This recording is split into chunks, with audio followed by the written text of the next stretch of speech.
Bienvenue sur Jazz Polémique. Aujourd'hui, on va parler du grand retour de la propagande sioniste. Parce que oui, ils ont très clairement perdu la guerre de l'image et pour essayer de renverser la vapeur, ils n'ont rien trouvé de mieux que de matraquer des mensonges plus gros les uns que les autres, que ce soit en France d'ailleurs ou en Israël. En même temps, vous me direz, c'est exactement la même chose. Bref, on va voir ça au travers de plusieurs séquences vidéo. Pour le moment, je vous invite à vous abonner, à mettre un pouce bleu, à mettre un commentaire et on y va, c'est parti.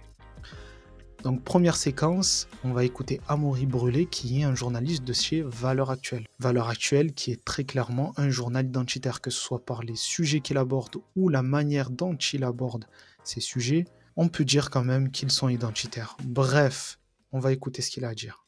Moi, c'est l'explosion des actes antisémites en France, depuis évidemment le 7 octobre et l'attaque du Hamas contre Israël. 1500 actes ou propos antisémites recensés depuis le 7 octobre.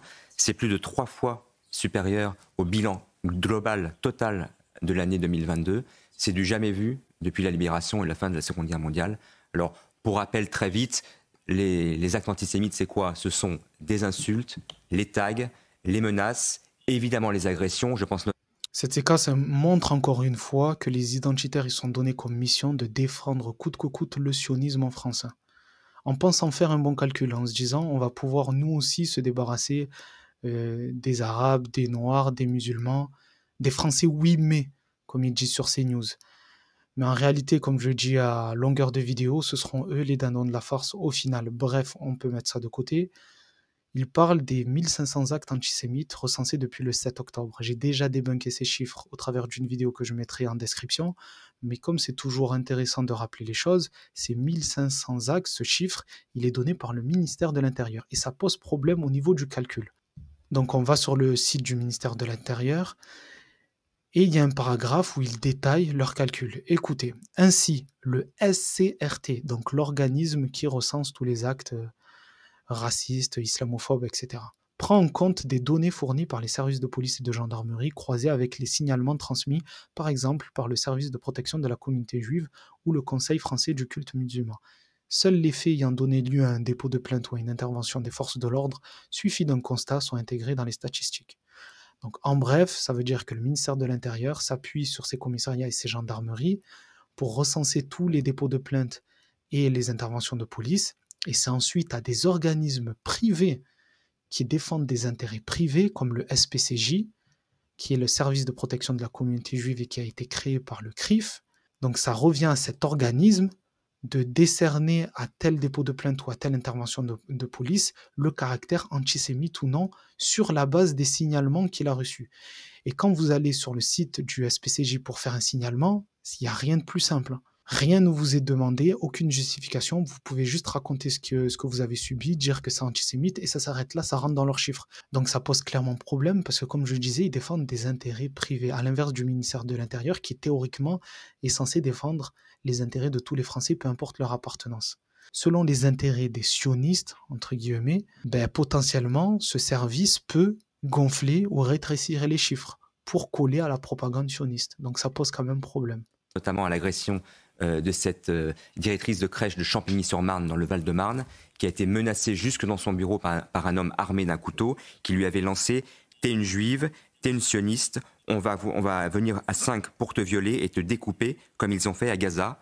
Ou c'est ce rabbin aussi qui a été agressé et frappé dans le nord de Paris, dans le métro, par un jeune Syrien de 14 ans.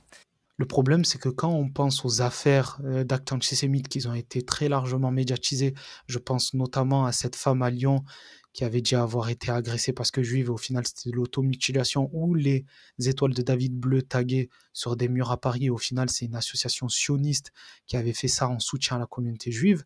Ces deux affaires, elles sont avérées fausses. Et beaucoup d'affaires qui ont été médiatisées dans ce sens se sont avérées fausses. Donc je pense que beaucoup de Français vont commencer à douter par rapport à ces affaires qui sont médiatisées, à tort ou à raison, mais à cause de leur propagande débile, où ils ont médiatisé des affaires bancales qui sont avérées fausses, je pense qu'il y a beaucoup de gens qui vont commencer à douter par rapport à tout ça. Si je précise l'origine de ce suspect dans cette affaire, c'est que malheureusement, une écrasante majorité des auteurs de ces actes antisémites en France, a fortiori depuis le 7 octobre, sont des Français ou des étrangers issus du monde arabo-musulman. C'est ce que nous ont confirmé en tout cas des sources policières, judiciaires et associatives. Voilà, il y a son côté identitaire qui ressort encore une fois. En réalité, un pas vers le sionisme pour pouvoir attaquer une certaine partie de la population. Bon, les identitaires, ils aident clairement les sionistes, donc les sionistes, ils leur renvoient l'appareil, hein. Notamment Elisabeth Lévy, écoutez ce qu'elle a à dire. Mais attendez, vous voyez bien que vouloir manifester un jour de fête pour tout le monde sur les Champs-Élysées, c'est-à-dire l'endroit le plus emblématique de la France, c'est vraiment une sorte de provocation pour dire, là c'est un pied de nez à la France, si vous voulez, c'est pas un pied de nez à X, Y ou Z ou à Israël ou je ne sais pas quoi, c'est à la police qui, d'accord, comme si elle avait que ça à faire. C'est terrible quand même, hein. Elle est en train de dire qu'une manifestation pro-palestinienne, parce que pour elle c'est pro-Hamas, mais à partir du moment où tu es pro-palestinien, tu es pro-Hamas pour ces gens-là. Bref, une manifestation pro-palestinienne, c'est un pied de nez à la France. Parce que pour elle, la France et Israël, c'est un délire. Pour elle, dans sa tête, la France c'est Israël. En même temps, est-ce qu'elle a vraiment tort? Je sais pas. La police le 31 décembre. Je vous rappelle, j'ajoute et je leur souhaite bon courage que l'été va être jusqu'à l'été, ils vont pas beaucoup pouvoir débrayer. Il y a les forces de l'ordre. Les forces de l'ordre, bien sûr, puisque jusqu'à la fin des JO, je pense qu'ils ne pourront pas prendre de vacances en gros. Même les Jeux paralympiques, donc même septembre. Donc, si vous voulez, c'est c'est une provocation politique, idéologique, non? Je sais pas, Sabrina, je vous vois. Donc voilà, c'est une provocation idéologique. Elle est dans un délire complet, hein. Pour elle, la France, c'est une annexe d'Israël, hein. Donc ça, c'est la propagande pour la France, hein. On parle des sionistes et des identitaires, main dans la main. En Israël, comme ils n'ont plus de cartouches, ils utilisent quoi? Ils utilisent les otages qui ont été libérés il y a quelque temps déjà, et notamment Mia Shem, qui, au sortir de sa détention, elle était déjà entre les mains des Israéliens. Là, elle est dans le quart de la Croix-Rouge israélienne. Elle est déjà entre les mains des Israéliens. Voilà ce qu'elle va déclarer. Elle vient d'être libérée. People very good, very kind to me. كله تمام, food good and the kindness and everything good. Donc tout était bien, ils étaient gentils, la nourriture était bonne. Elle est entre les mains des Israéliens. Et vous pouvez quand même le voir sur son visage, elle n'est pas marquée. Après, on ne sait pas exactement ce qui s'est passé, on ne saura pas exactement. Mais son discours-là, il est à l'opposé de ce qu'elle a pu dire juste après. C'est délirant ce qu'elle a pu dire après, écoutez. J'étais par terre, couverte de sang. J'ai crié, j'ai perdu ma main, j'ai perdu ma main. Quelqu'un a commencé à toucher le haut de mon corps, puis sorti nulle part, quelqu'un m'a tiré par les cheveux. On m'a mis dans une voiture et nous sommes allés à Gaza. J'étais comme une bête dans un zoo. L'opération s'est faite sans antidouleur, sans rien. J'ai failli m'étouffer avec mes propres pleurs. Là, un homme me regarde et me dit « Stop, ou je t'envoie dans le tunnel ». C'est la chose la plus difficile au monde. Que certains sortent et d'autres non. Ils m'ont dit « Mia, s'il te plaît, ne les laisse pas nous oublier ». Je rappelle juste une chose avant. Le monde entier a supplié, hein, presque supplié à l'ONU, ils l'ont supplié de ne pas bombarder Gaza. Parce que déjà, il y a 99,9% de civils qui n'ont rien à voir avec le Hamas, déjà, premièrement. Et deuxièmement, c'est parce qu'il y a aussi leurs propres otages. Et qu'est-ce qu'ils ont dit? Ils ont dit on met les otages de côté. Les otages, ils passent au second plan. Déjà, premièrement. Mais maintenant que certains ont été libérés, ils les retournent pour servir leur propagande.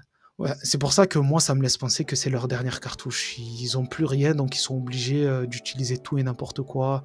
Les plus gros des mensonges, même ceux qui se voient le plus, mais ça ne marche plus en fait. Avant, en fait, quand on avait des nouvelles des Palestiniens, on entendait uniquement « Ah, il y a eu 30 morts, 50 morts, 100 morts, etc. » Il n'y avait pas de visage derrière là. Mais maintenant, avec les réseaux sociaux et surtout la technologie qui a avancé, on peut voir que derrière ces morts, ces centaines de morts, ces milliers de morts, on peut voir toute la vie des gens. Je pense notamment à cet homme qui a perdu sa petite fille et qui avait filmé tous les moments de complicité qu'ils ont eu.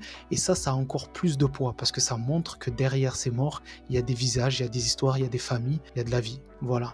Donc dites-moi vous ce que vous pensez en commentaire de cette propagande. Moi, je vous donne rendez-vous à la prochaine vidéo. Prenez soin de vous. Dans tous les cas, on est ensemble et bonne année. Ciao.